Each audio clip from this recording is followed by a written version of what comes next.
Next up on the Cosmic News Network, First Contact with Joshua Pope. Good morning, Earthlings. Good. How you doing today? Good. How you doing today? Welcome to First Contact Radio. Welcome to First Contact Radio. To talk about all these things we're talking about is because in life, everything is energy. Every single thing that's out there.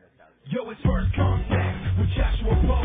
He's the man on the mic, just in case you didn't know it. Covering news from all around the globe, from the weather and space to UFOs. We'll talk politics and make you open your eyes. Conspiracy theories and government lies. We'll dig it all up and try to find the proof. Cause it's time to demand the truth. It's time. First Contact Radio. We have arrived. First Contact Radio. We have arrived. First Contact Radio. It's time to demand First Contact Radio. We have arrived. First Contact Radio. Good morning, Earthlings. Welcome to First Contact Radio. How you doing today? Today is the 6th of January 2015. We have a transition between our moon signs today. Sun sign is still the same as Capricorn, but the moon sign has gone from the watery sign of Cancer into the fiery sign of Leo. So, what we're looking at we're looking at the elements. We got Earth for Capricorn. So Earth is the physical world, the physical body, the things that we're creating, our careers, that we're manifesting. However, we're reminded with Capricorn, even though the idea is to persevere in everything here on Earth, to remind ourselves that there is something more beyond this physical world. The Hebrew letter Ayin, which is associated with the card of the devil in the Tarot, reminds us that we need to look past illusions to see what's out there, something deeper, something beyond. So we have the fire, the water, the air, and then of course the element Earth, which is associated with Capricorn. Okay, we've been going over that enough. We've still got about another week left, or maybe 2 weeks before we move into the next sign, which would be Aquarius. However, we're still at Capricorn. So we have Earth, and then our sign for our moon sign today is Leo. Leo is a fire sign. So fire moves, right? So we look at fire, fire's movement. So underneath we have some movement going on in the unconscious world. We're wanting to bring those ideas up to the surface to see how those ideas can manifest into our physical world and what we're creating. Because we don't want to discount the physical world, because we are here. We are working to create things. We want to bring these ideas up.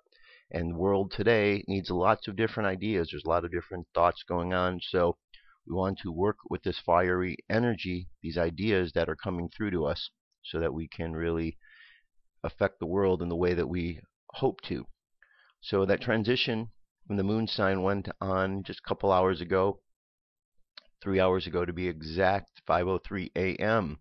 As we move into the course of this day, just a little bit ago, we had a trine, positive energy going on between the planet here of Leo, or the sign of Leo, and this sign right here, which is Saturn. So all about the discipline. Saturn is the planet of discipline. Helps us to discipline our actions. Sometimes discipline can also be looked upon as focus, to really focus all of our thoughts and our ideas. So we want to focus this fire, focus these ideas that are taking place. As we move into the morning, just before 10 o'clock Pacific time, we have an opposition which is going to take place. Leo is going to be opposite Mercury. So just think of the opposition as two ends of the teeter-totter. They could work nice together, or if one jumps off, it throws things out of balance. So hopefully these two energies will work nice together. Mercury is all about communication, so we're looking for a way to be able to communicate all of these ideas. Okay, and that's what's going on there. And then Venus jumps into the mix as well. A couple hours after that, just shy of 1 o'clock in the afternoon Pacific time, Venus brings in some imagination and love. So we've got some teeter-totter action going on as we move into the morning, into the afternoon, and we're hoping to be able to communicate, use our imagination, all with the idea and the intent of bringing these ideas that under the surface, these Leo ideas, this creativity, up to the surface. Because Leo is all about creativity. It's about creating. So those ideas are helping us to create the world we are hoping to create. 15 Tevet is the name on the Jewish calendar. We are in the year 5775 as opposed to 2015. So those are different ways in which we track time. One is the Gregorian calendar. One is the Jewish calendar. The daily thought for today is bad packaging. It says every prayer of the heart is answered. It's the packaging that doesn't always meet our taste. And isn't that the truth? You know, when we look at life and we see what's going on there, we ask for things. The universal law principles are always in effect. So when we ask, we receive. That's how it works. Can't work any other way. We ask, we receive. The only thing that blocks our receiving is when we start to put negative thoughts into what we've asked for. We've asked for something, maybe it doesn't arrive right away, and so we start asking again. We have doubts, and so now the doubts get in. The universe is going to give us exactly what we ask for. So if we're putting doubts into the mix, doubts are going to get in there, and they're going to slow the process down. So we have to learn to eliminate those doubts. When we ask for something, sometimes it comes in a package we might not be aware of. Sometimes it's not exactly as we wanted. And if we keep ourselves open and flexible to understand that, then we really understand that the universe gives us exactly what we need in the way that we need it. That is why it is said that if we are going to do something in life and we're going to ask and set forth our intentions, we have a limited way as humans on how we would go about doing that. But the universe, which is unlimited, has different ways that it might present something to us, something much grander and greater than what we expect or what we think. And so when we allow the universe to bring to us what we need in the form that we need it in, it really makes things much different than if we just limit ourselves to it can only be this certain way. And so part of that process is understanding the packaging. And when something that we receive comes into whatever form it is, we should consider that, one, we received what we asked for, and consider why that packaging is good for us, because the universe is in many ways and often smarter than we are and gives us what we need so that we can move forward in the best possible way. So it's very important that we don't get caught up and that we appreciate when the universe gives us stuff and as we ask, because as I said, it always works.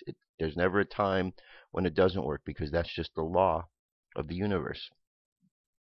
So we move on to the moon phase today. We're just out of the full moon, 98% of the way full, making our way back down to the new moon.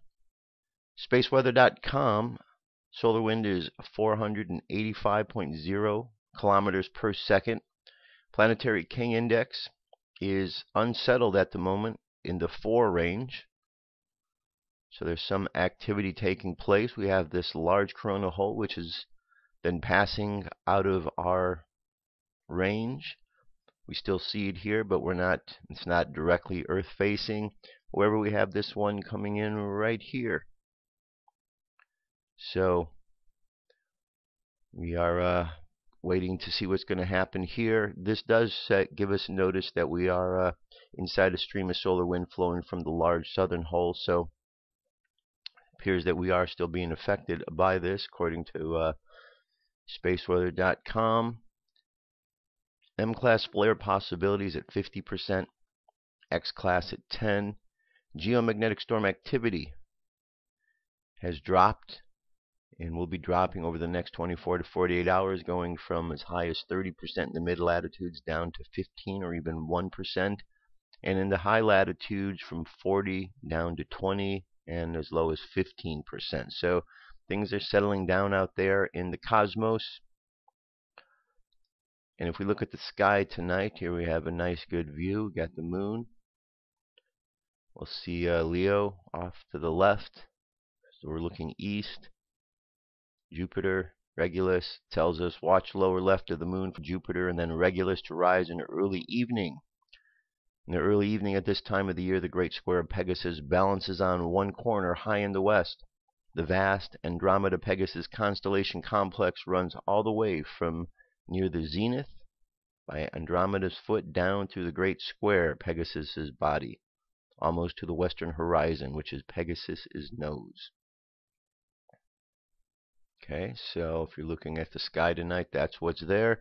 And that is our cosmic weather for today. Cosmic weather, kind of how I like to term and look at all the way that the energy around us is affecting us. There's other things we've talked about in the past, but just kind of the general gist of it. You know, we don't want to get too bogged down every day with everything. We look at the weather. We don't get bogged down when we look at the weather. We know it's raining. We know it's snowing. We know the sun's shining, and we take our cues from that. We don't really get all bogged down in everything. We don't need to get all bogged down with all the other aspects. Just a basic understanding what's going on, and we can move accordingly. There you go. UFO News is up next. Let's get to it. That's it. I'll talk to you tomorrow.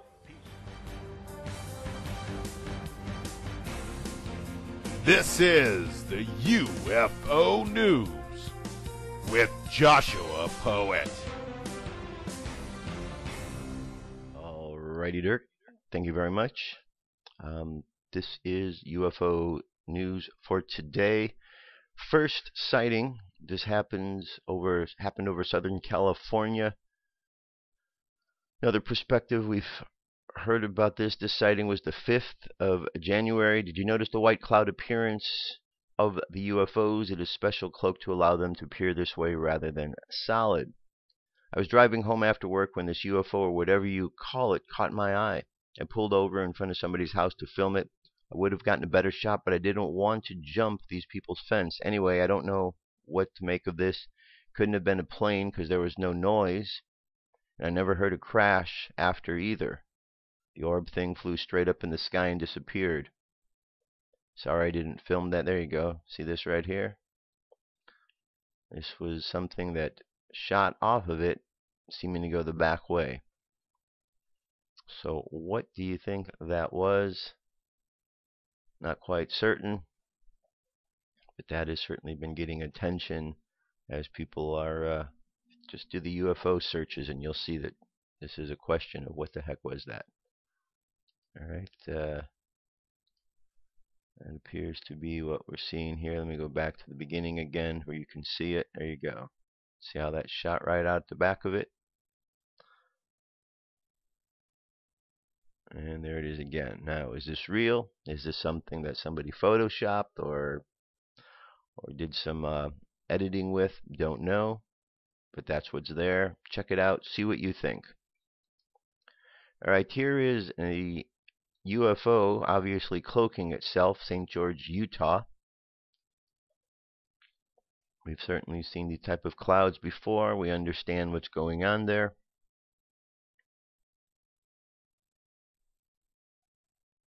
First off, this is a UFO cloaked in a cloud. How would I know that? Several reasons. First, in the 1957 case where the U.S. Army soldier photographed the UFO slowly cloaking itself with a cloud. You can click here to check that out. Second, when I was in the United States Air Force at a SAC base, my UFO sighting, seen by thousands, saw 4 long tunnel clouds created by a 727 size glowing balls of fluorescent light. These tunnels were used every 20 to 30 seconds for another ball to start traveling down like cars in a tunnel, hidden from the human view except above the parking lot.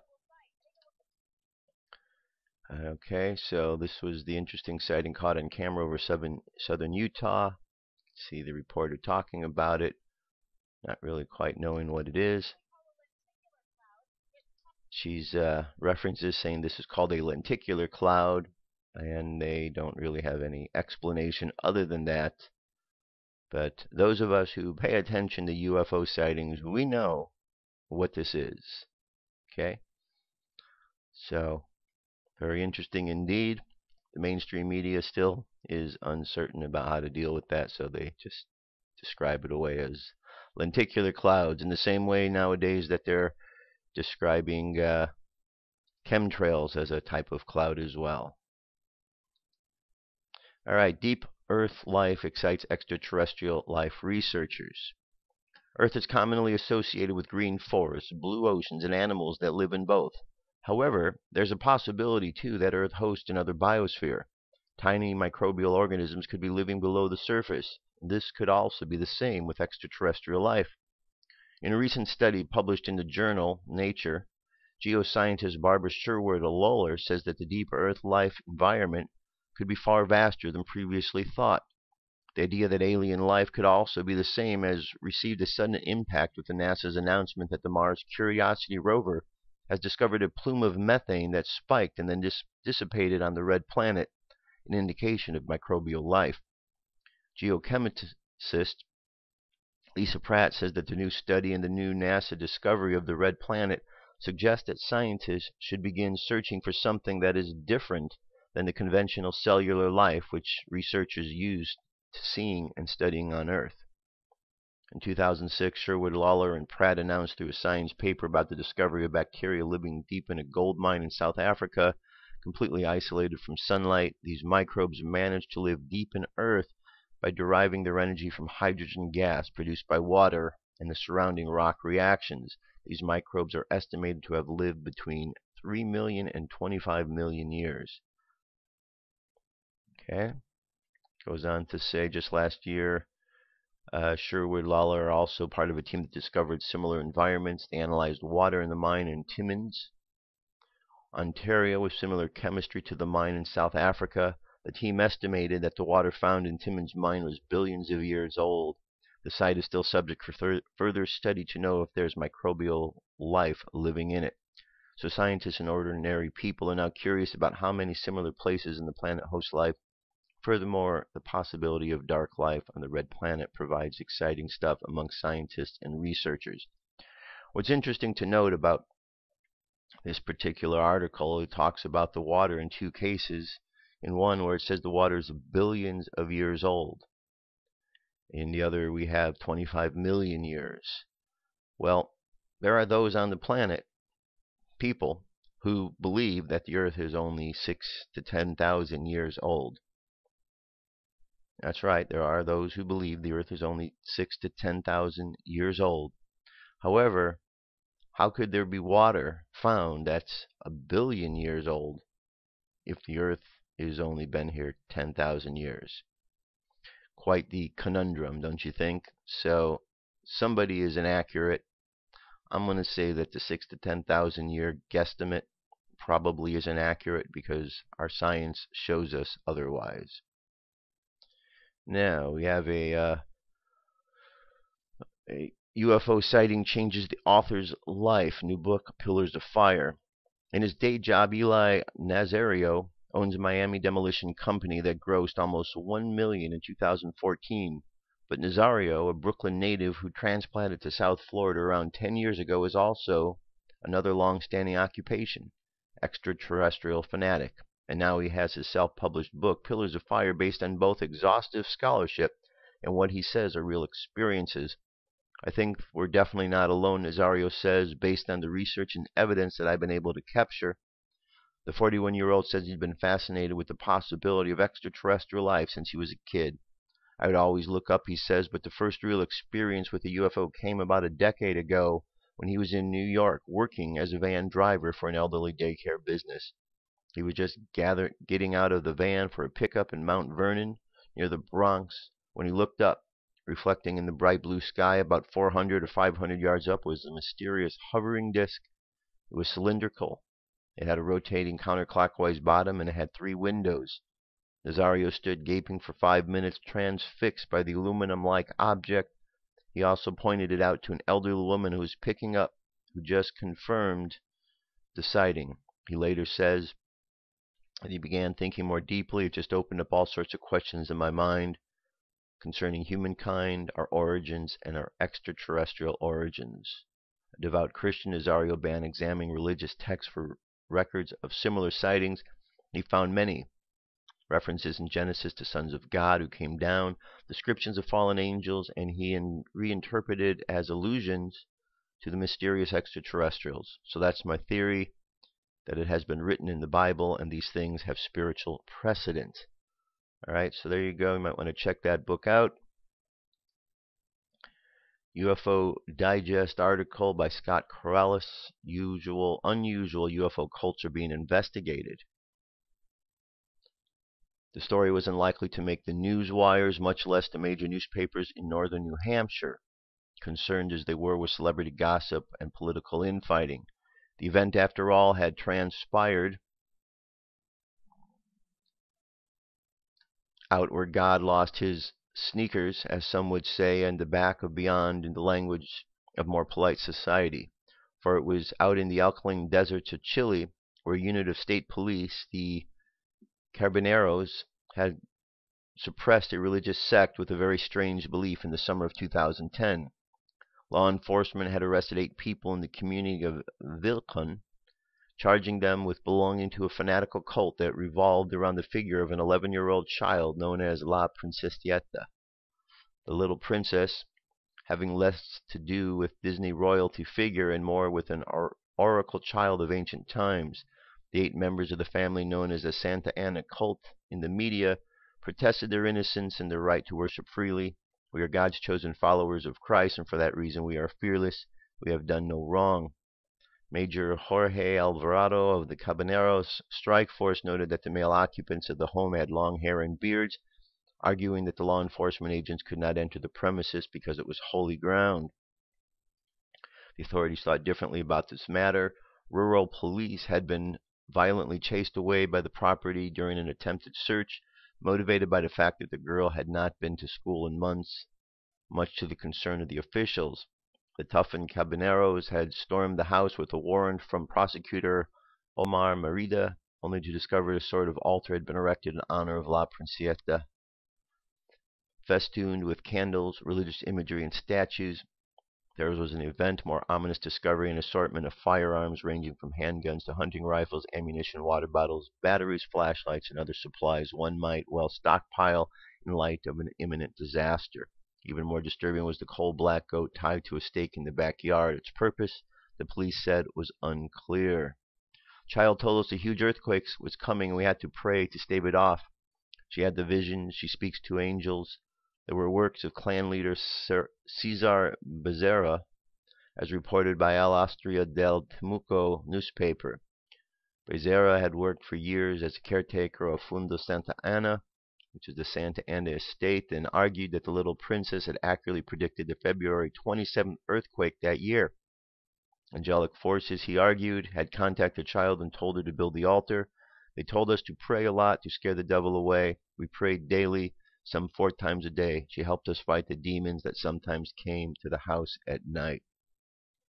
A lot more to the article. Very interesting, fascinating. Again, a situation that just because the police and others don't understand, it doesn't mean that it isn't real. Because we certainly know that these things occur, and governments are often scared away by things that they don't understand, which seems to be quite a bit. Okay, one more story here. This is also from UFO Digest, an article by Nick Pope. Ufology debunking some myths. Very often in ufology, claims are bandied around so frequently they become accepted as truth. This applies across the board. Some of these ufological tropes are spotted by true believers, others by die-hard debunkers, and some by agnostics. Accepting cliches as being true without challenging them is bad in terms of critical thinking. So in this column, in no particular order, I'll examine and deconstruct some of the most popular false claims that one hears about UFOs and ufologists. Why would UFOs need lights? Well, this is often trotted out with a knowing sneer by people who point that if UFOs are alien spacecraft, there would be no need for them to display lights. However, even if we accept that UFOs are extraterrestrial spacecrafts, we have no idea what the alien agenda might be, so we can make no meaningful assumptions about whether or not UFOs would emit light. It might be for reasons we could understand, anti-collision, a byproduct of a power source, etc., or it might be some reason we could never fathom. Assumptions about what UFOs and extraterrestrials would or wouldn't do are inevitably rooted in anthropomorphism, and we should have always be avoided. As the UK's Astronomer Royal, Sir Martin Rees, once said when speculating about extraterrestrials, just as a chimpanzee can't understand quantum theory, it could be said when speculating about that there are aspects of reality that are beyond the capacity of our brains. The problem is we're looking for something very much like us, assuming that they have something like the same mathematics and technology. Another one, UFOs wouldn't come all this way and then crash at Roswell. The assumption here seems to be that with sufficient technological advantage comes a sort of magical point at which accidents never occur, parts never fail, operators never make a mistake, etc. We only have one model to look at, and that's our own, and everything in our own human experience suggests that however more advanced our technology becomes, we'll never be able to design, for example, an aircraft that would never crash. Aliens wouldn't come all the way to Earth and then give, here it says, an anal probe to some redneck to make a strange pattern in a wheat field, or some other number of ufological cliches here. Again, if we're being visited by intelligent extraterrestrials, we have no idea what their agenda is. Thus, we have no idea what they would or wouldn't do. Add to this, we may be misinterpreting the experience. As John Mack, a former professor of psychiatry at Harvard Medical School, once observed, many abductees report what appears to be medical procedures, but even if the abductee accounts are truthful and accurately recalled, all he could really say with any degree of confidence is that these things being described sound similar to some medical procedures. The reality, as Mack pointed out, may be what's going on is something entirely different. You couldn't go on. There's much more to the article, but you get the gist of it. You know, we look up and we see the extraterrestrials, and we see the ships. We assume we think we know what's going on there, but that's not necessarily the case. We have to, in order to be able to understand, think like an alien. And the only way we can do that is to get out of our own human way. We've all had opportunities to live off this planet, or many of us, maybe not everybody, but when we put ourselves in another perspective, we could see that there are different things going on. Oftentimes, when you talk to these abductees, you find that they've had increases in their psychic abilities, different type of spiritual connections, something else that they learned. So there always seems to be some sort of a trade-off. It's not just a simple procedure where somebody has something horrific happen to them and that's the end of it. In some cases that may be, but in many cases when you talk to abductees, you find that there was something that they gained from the experience, and they usually don't experience or see that until they are able to get past what really happened. And so we need to not make and cast judgments upon what's going on with these different extraterrestrial races and how they are affecting our planet, because there might be more than meets the eye. Oftentimes there are. So there you have it. Let's jump away for a moment. I'll be back. Stay tuned. Come into our circle, Great Spirit. Fill our souls with peace.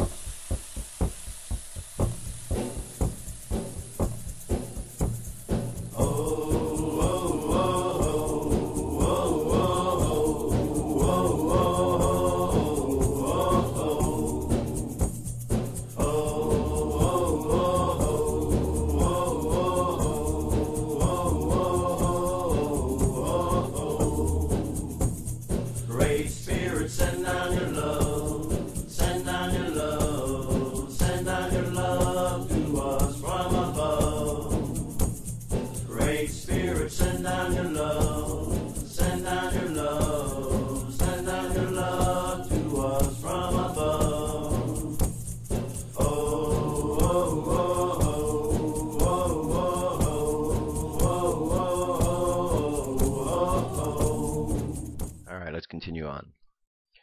So today there is a time capsule being opened, which I thought we should all kind of be aware of. Goes on to say here in this particular article, date set for opening of the oldest time capsule discovered in the U.S. The oldest time capsule discovered in the country will be opened in 2 weeks, officials announced. It was originally placed under cornerstone of the Boston State House in 1795 by Paul Revere and then Governor Samuel Adams.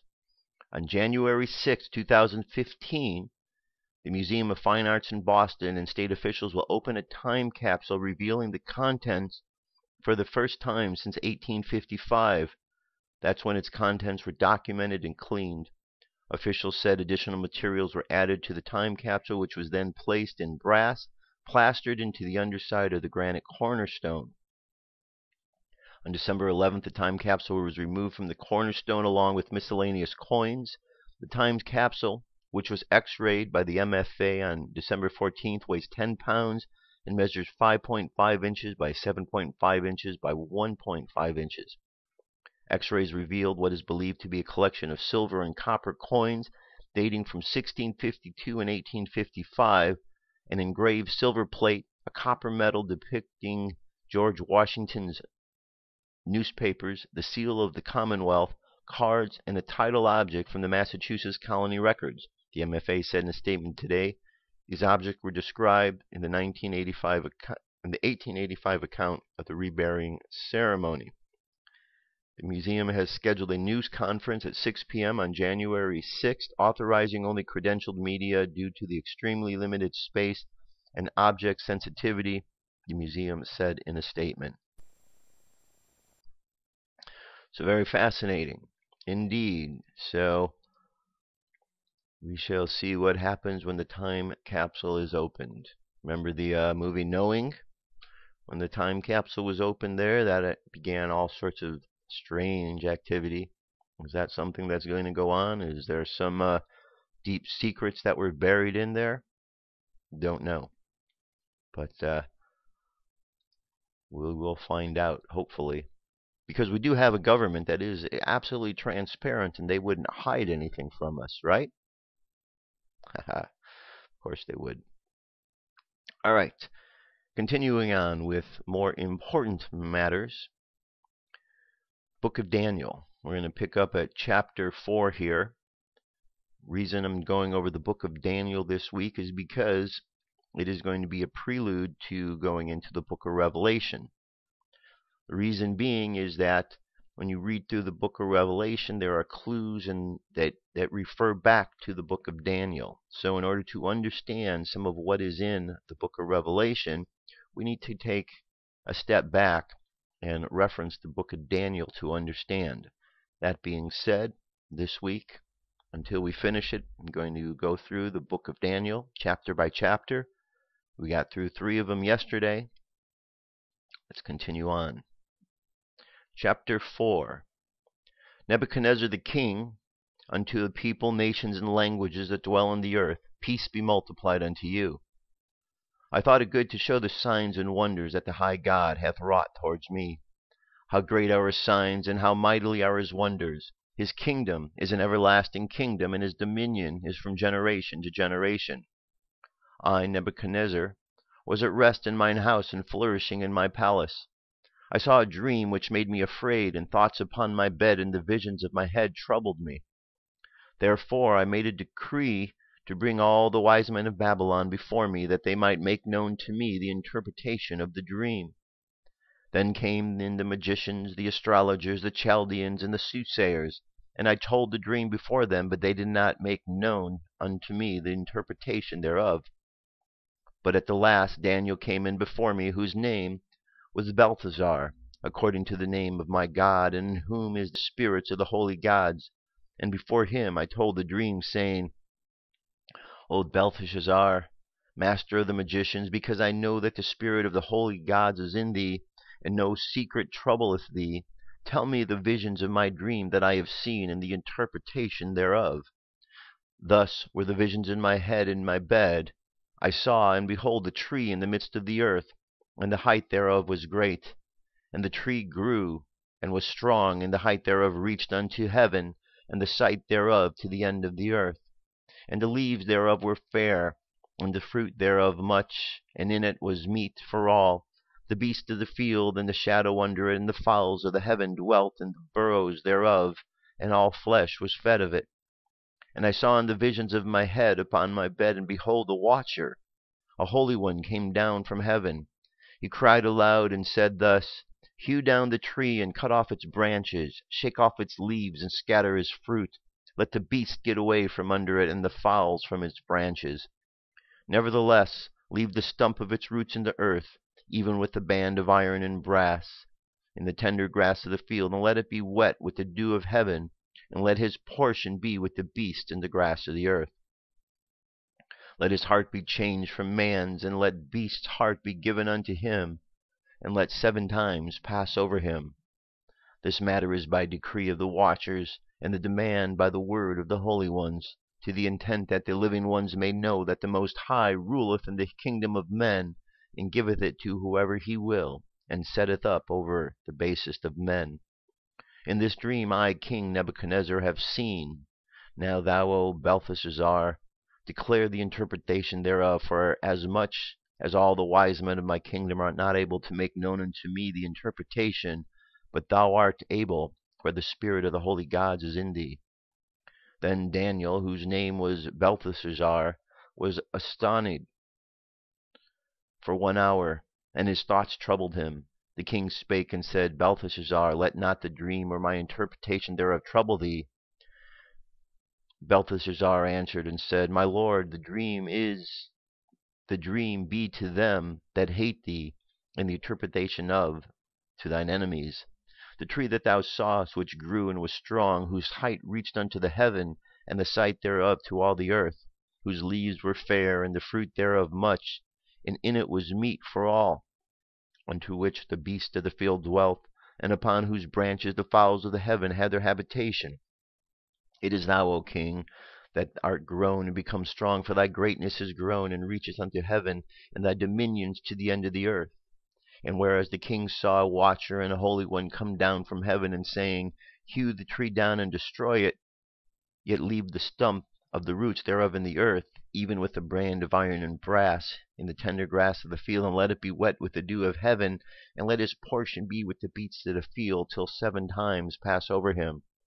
This is the interpretation, O king, and this is the decree of the Most High, which is come upon my lord the king, that they shall drive thee from men, and thy dwelling shall be with the beasts of the field, and they shall make thee to eat grass as oxen, and they shall wet thee with the dew of heaven, and 7 times shall pass over thee, till thou know that the Most High ruleth over the kingdom of men, and giveth it to whoever he will.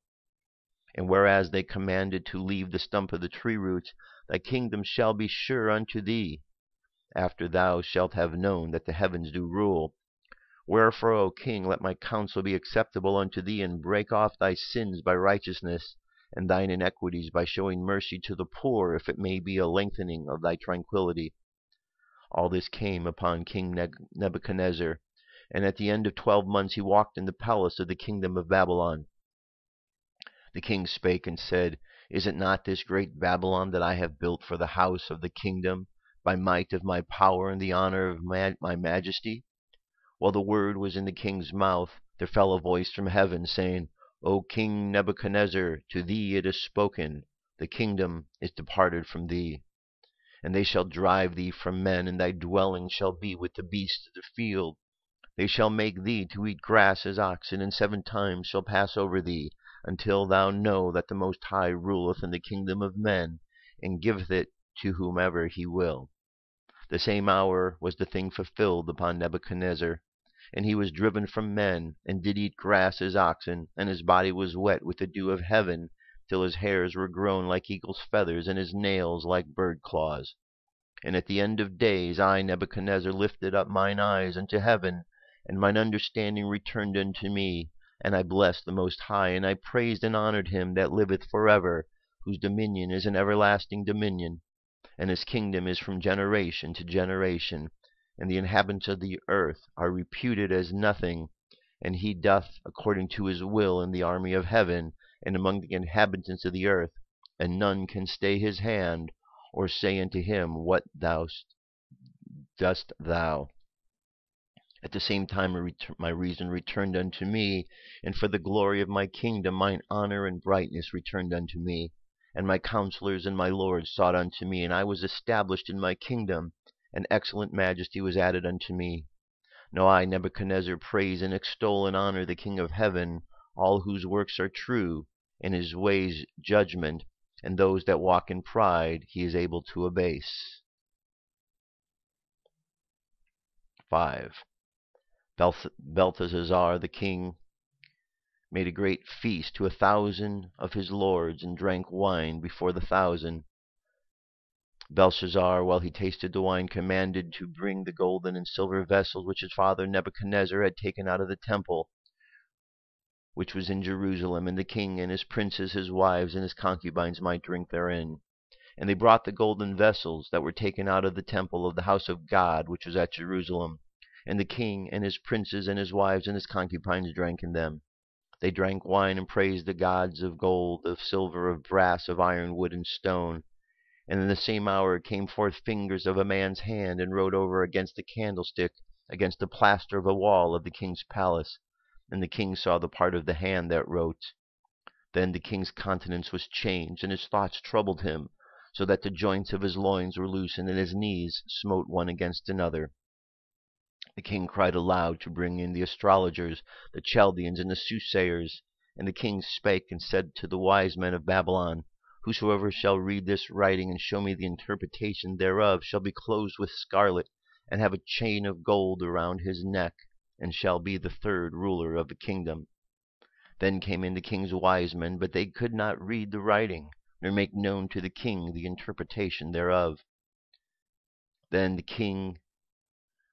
was King Belshazzar greatly troubled, and his countenance was changed in him, and his lords were astounded. Now the queen, by reason of the words of the king and his lords, came into the banquet house. And the queen spake and said, O king, live forever. Let not thy thoughts trouble thee, nor let the countenance be changed. There is a man in thy kingdom, in whom is the spirit of the holy gods, and in the days of the Father light and understanding and wisdom. Like the wisdom of the gods was found in him, who the king Nebuchadnezzar, thy father, the king, I say, thy father, made master of the magicians, astrologers, Chaldeans, and soothsayers. For as much as an excellent spirit, and knowledge, and understanding, interpreting of dreams, and showing of hard sentences, and dissolving of doubts, were found in the same Daniel, who the king named Belteshazzar. Now let Daniel be called, and he will show the interpretation. Then was Daniel brought in before the king, and the king spake and said unto Daniel, Art thou that Daniel, which art of the children of the captivity of Judah, whom the king my father brought out of Jewry? I have heard of thee that the spirit of gods is in thee, and that light and understanding and excellent wisdom is found in thee. And now the wise men, the astrologers, have been brought before me, that they should read this writing, and make known unto me the interpretation thereof, but they could not show the interpretation of the thing. And I have heard of thee that thou canst make interpretations, and dissolve doubts. Now if thou canst read the writing, and make known to me the interpretation thereof, thou shalt be clothed with scarlet, and have a chain of gold around thy neck, and shall be the ruler of the kingdom. Then Daniel answered and said before the king, Let thy gifts be to thyself, and give rewards to another. Yet I will read the writing unto the king, and make known to him the interpretation. O king, O thou king, the most high God gave Nebuchadnezzar thy father a kingdom, and majesty, and glory, and honor. And for the majesty that he gave him, all people, nations, and languages trembled and feared before him, whom he would slew, and whom he would be kept alive, and whom he would set up, and whom he would put down. But when his heart was lifted up, and his mind hardened in pride, he was disposed from his kindly throne, and they took his glory from him. And he was driven from the sons of men, and his heart was made like the beasts, and his dwelling with the wild asses. They fed him with grass like oxen, and his body was wet with the dew of heaven, till he knew that the Most High God ruled in the kingdom of men, and that he appointeth over it whomsoever he will. And thou, O son Belshazzar, hast thou not humbled thine heart, though thou knowest all this, but hast lifted up thyself against the Lord of heaven? And they have brought the vessels of his house before thee, and thou, and thy lords, thy wives, and thy concubines have drunk wine in them. And thou hast praised the gods of silver and gold, of brass, of iron, wood, and stone, which not see, nor hear, nor know. And the God in whose hand is thy breath is, and who are all thy ways, thou hast not glorified. Then was the part of the hand sent from him, and this writing was written. And this is the writing that was written. Mene, mene, tekel, uparishin. This is the interpretation of the thing. Meme, God hath numbered thy kingdom and has finished it. Tekel, thou art weighed in the balance, and thou art found wanting. Perez, the kingdom is divided and given to the Mendes and the Parisians. Then commanded Belshazzar that they clothe Daniel with scarlet and put a chain of gold around his neck, and made a proclamation concerning him that he should be ruler, the third ruler in the kingdom. In that night Belshazzar, the king of the Chaldeans, was slain, and Darius the Median took the kingdom, being about 62 years old. All right, so there you go. That is, we're going to leave chapter 6 for tomorrow. But that takes us chapters 1 through 5. All right, good stuff so far. So, good stuff. All right, here's an article. It's called How to Find Your Life Purpose. This is over at In5D by Greg Prescott. One of the most common questions I hear is, what is my life purpose? To be honest, the answer is right in front of your nose. Every day since you were born, you have been guided to find your life's purpose. Every curiosity you have and every situation you've experienced is pointing you in that direction. From this point, it's simply a matter of fine-tuning these experiences until you know that you're in that relative zone of what you should be doing right now. There will be sidetracked, and you might stray a little off your path, but you will be quickly guided back towards your life purposes through subtle signs. For example, you might have an interest in Reiki healing that you decided that your life purpose is to share this talent with others through the knowledge that you've attained in this field. But despite your amazing talent, you're not receiving many customers. Well, this might be part of your main purpose.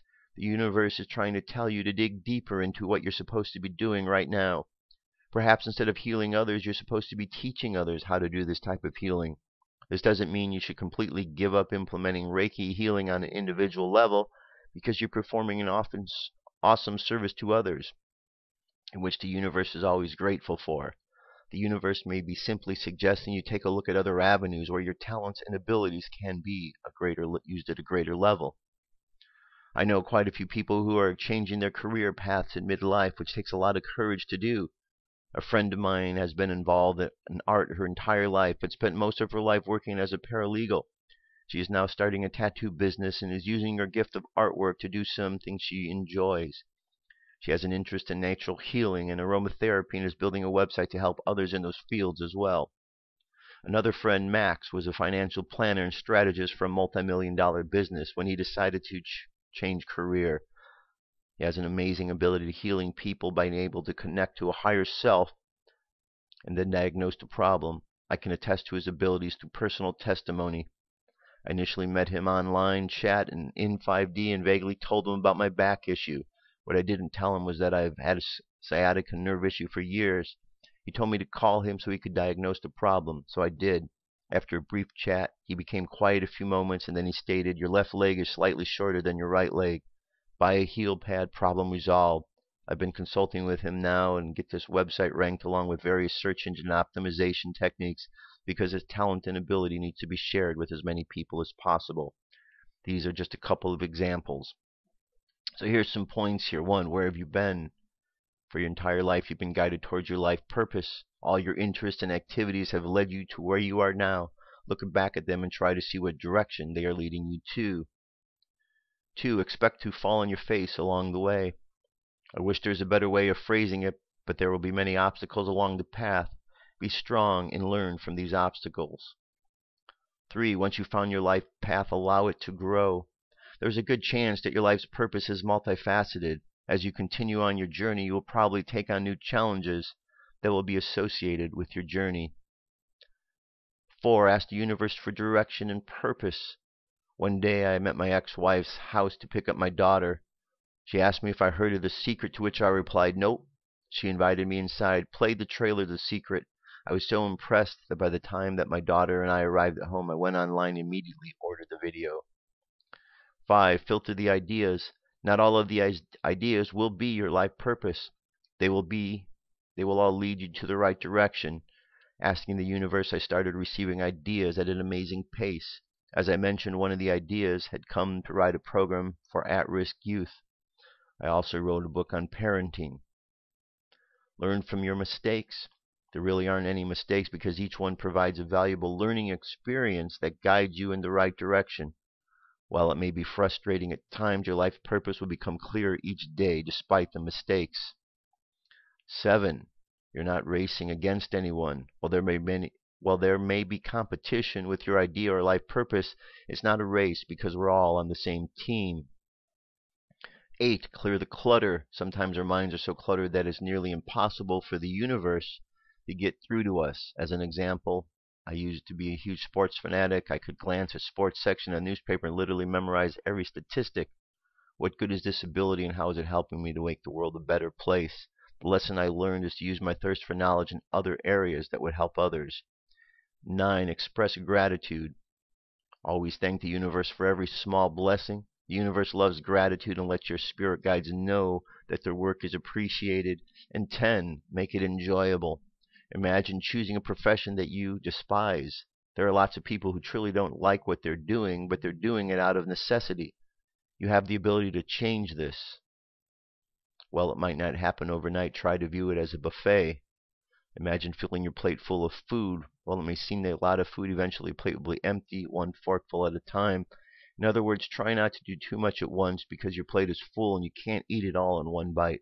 Step by step, forkful by forkful, your plate is empty and you're guided by each forkful on your life purpose and direction. In the meantime, enjoy the meal.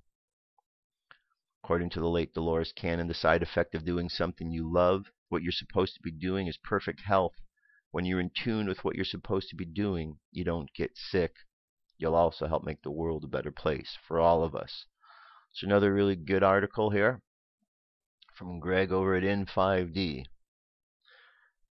So I hope you enjoy those articles. I like to bring up those articles every day because I think they're very insightful, and N5D has a lot of really good info, which is why I am glad to include them each and every day on the show. Alright, that brings us to our channeled message here. Again, these channel messages are something that I find great value in. I hope you do as well, which is why I like to include them. And this is our message for today. Comes to us from Hilarion. Hilarion. January 4th through the 11th, 2015, by Marlene Swetleshoff. Hilarion. Beloved ones, the way before you has burgeoning potential and possibility. Those of you who have persistently done the work of the initiate on the path of light will now begin to reap the rewards. These rewards come as the blossoming of new gifts of the Spirit. These gifts lay waiting within you to be discovered, explored, and developed. Many of you are beginning to have lucid dreams in which you take control and then direct as you desire. This is a sign of one who is awake and aware of their true presence, one who is a master of self. No longer are you floundering in confusion about whom or what you are. You know that you are a being of light and that you chose to be here on earth expressly for these times that are now upon you. You will be finding it much easier to implement your plans, goals, and projects, those which have been put on hold until now. You will be amazed at the rapidity with which these now manifest into the world. You are now finding yourselves able to focus and stay the course as you begin and complete the projects that have been on hold. Each of you has at least one gift to share with the world in whatever form it takes. You must believe in yourselves no matter how strange or outlandish the creative ideas that come into your mind seem. Open yourselves to the new ideas that come into your consciousness.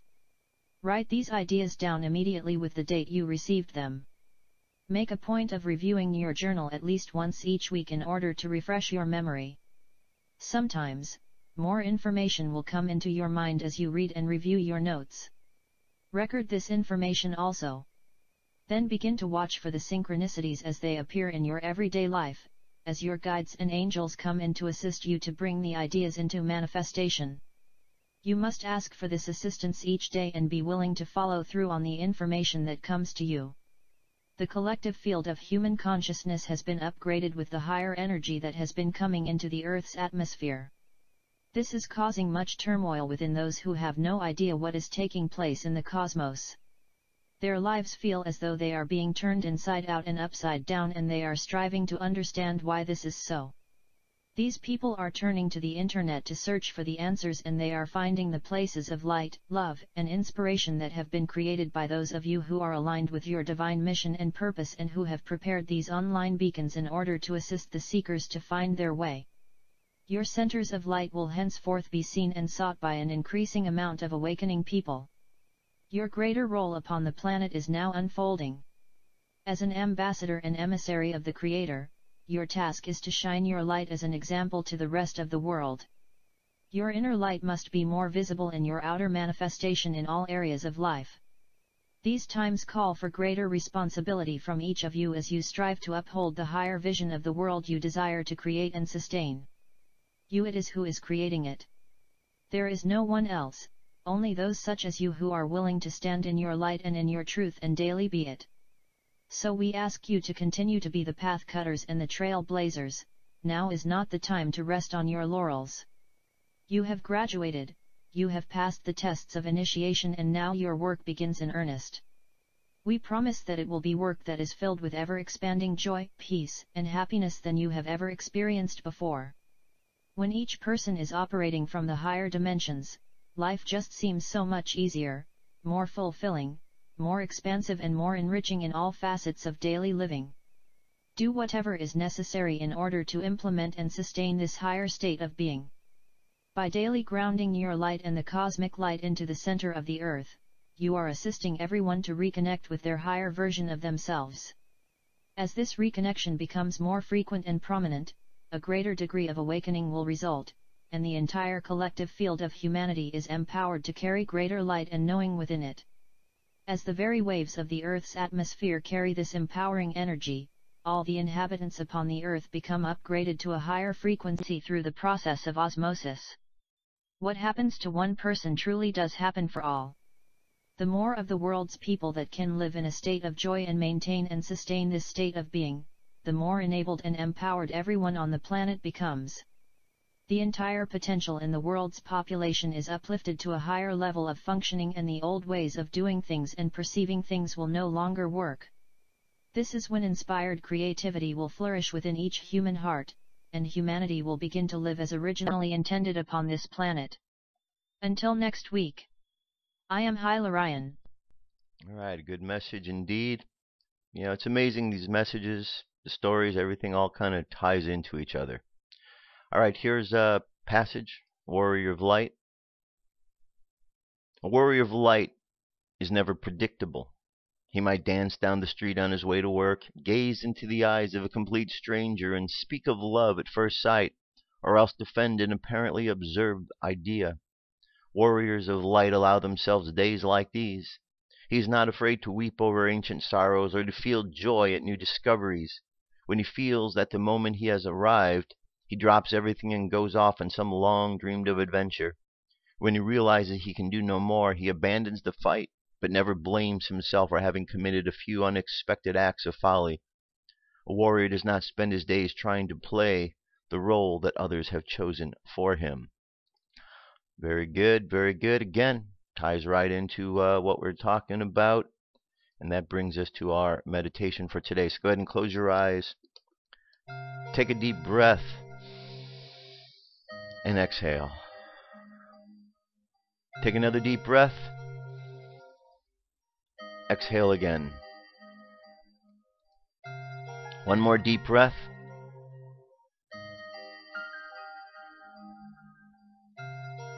And exhale.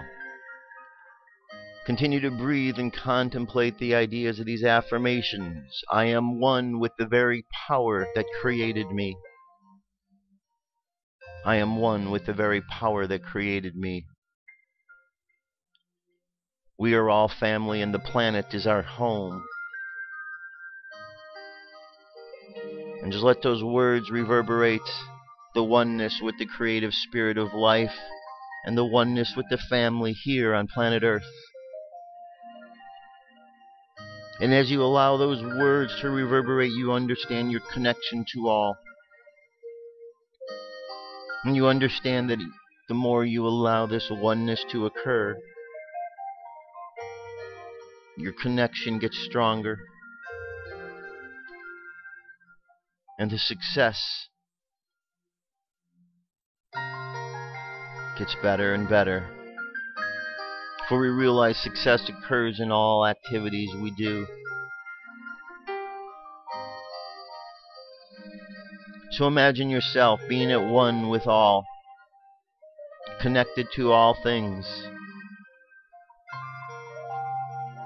And that as individually we improve, collectively we improve as well. And understand within that the great responsibility that comes, and knowing that one person can make a difference.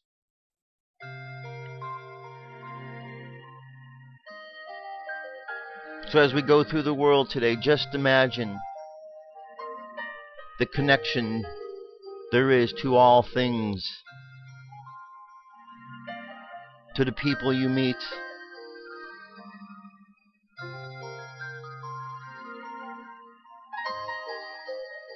imagine the connections with the creator of life.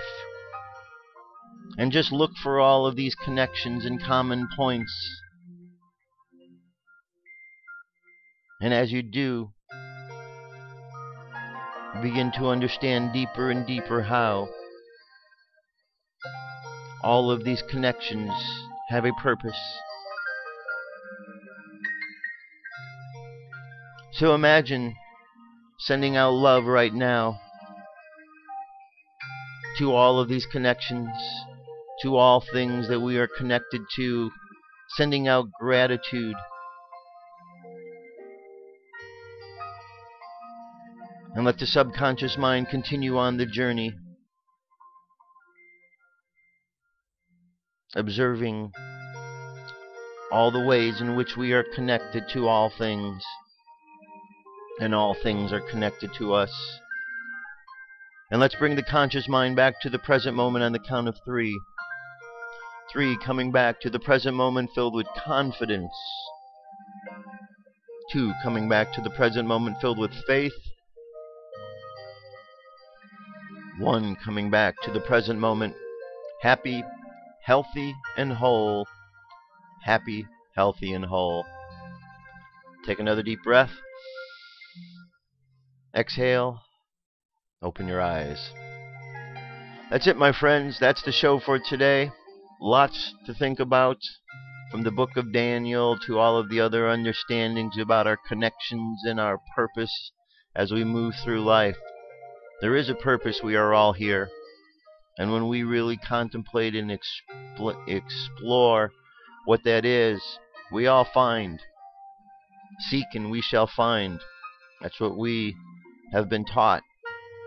And when we seek, we do find. To find the reality in those words. Have an awesome day exploring your connections to all things. I'll do the same, and we'll reconvene tomorrow. I love you. Keep loving each other, and I'll talk to you soon. Peace. I'm out of here.